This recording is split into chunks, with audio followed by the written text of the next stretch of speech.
tragedy strikes, accidents happen. Be there when the calls come in. It's back-to-back episodes of Rescue 911, next on Discovery Health Channel.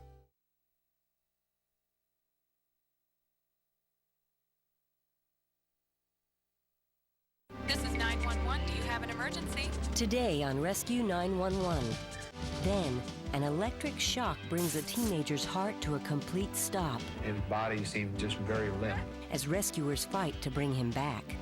Today on Rescue 911.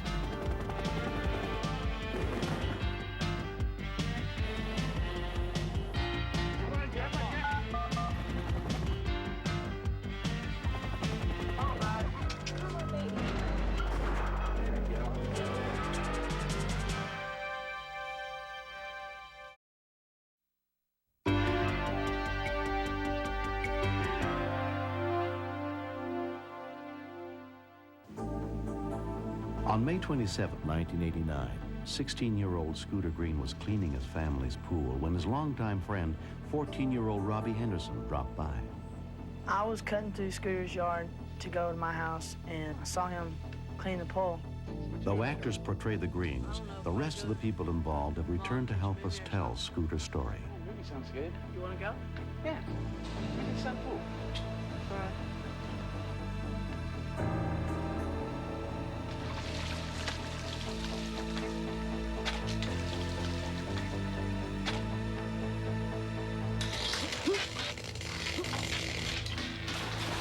I thought he was faking it at first, even though I saw the electricity. Scooter? He started going under, so I looked for anything that could be electrocuting him still, and then I just grabbed his hair. I knew that something really bad had happened. Calvin? Scooter's mother, Sarah Green, ran to the house to get help from her friend, Calvin. I forgot a lot of what happened after that because I was in shock. He was wheezing and gasping, trying to get air, and his body was very rigid. I felt confused, I wasn't too sure what to do. I saw that no one was calling 911, so I figured that's the first thing to do. Houston Fire, and what's your emergency? Somebody touched electrical wire with a pull plug. It's an emergency, definitely emergency. He fell down, collapsed. All right, sir. Is he? He's very conscious. Calm down. We're going to get you some help out there. Yeah. How old is he? He's 16.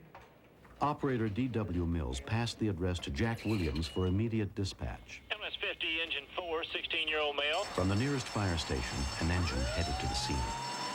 At the same time, from a centralized location twice as far away, an advanced life support ambulance was launched. Yes, sir. It's a aluminum pole. Aluminum? Okay, what is your name? Robbie Henderson. I'm living across the street from him. His mom's helping him out there. After Robbie had gone to call 911, Scooter's breathing was getting more and more shallow. So I set up to administer back pressure arm lift method of artificial respiration. Okay, is he breathing and conscious now? Yes, he's half and half. He's half and half. Gentlemen, we got units en route. Okay. If you need any more help, give us a call right back. Yes, sir. When I got off the phone, I was about to faint. Miss Green and Calvin were in the backyard with Scooter, so I went across the street. I just kept telling myself he was going to be okay, but I had doubts in my mind. I thought we were doing all right, Scooter and I. So I decided to try rolling him over, and much to my horror, his lips were very deep blue, his face was ashen, and his body seemed just very limp. And it was really at that point when it occurred to me that Scooter could actually die. I started administering the full CPR routine. Something just told me that was right.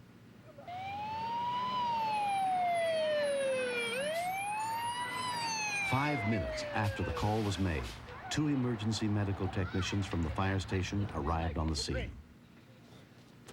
When we first arrived, and we saw the young man laying on the ground, he was motionless, he was turning blue, he had no pulse, he was not breathing, and it didn't look very good.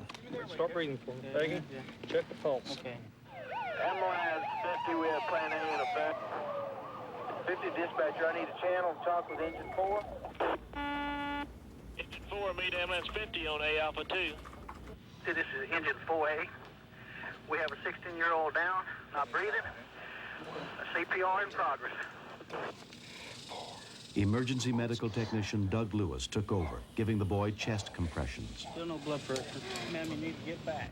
Scooter's mother was standing there, and I was scared for her to see somebody doing chest compressions. It's just kind of like hitting you with a ton of bricks saying, your son is dead.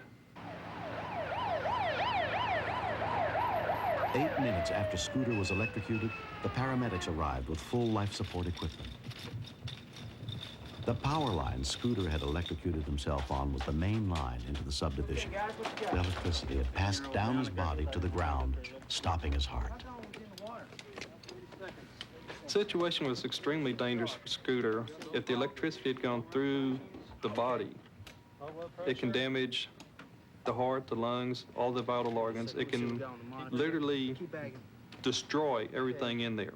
We're in VFib. Continue CPR. CPR is only a stopgap measure. If his heart isn't shocked into beating again, he will die. Okay, everybody clear? Continue CPR. Seeing him lie there, not knowing if he was going to live or die, was a very overwhelming feeling. Come on, Scooter. I just told him to come on, that he was going to make it, because he hasn't done the things that he wants to do. Do we have a beat yet? We got a pulse? We got a pulse? All right, Scooter. Come on. We got it. When you start getting the pulse and stuff come back, it's elation. It's an unbelievable, exciting feeling, knowing that you did your job and it works.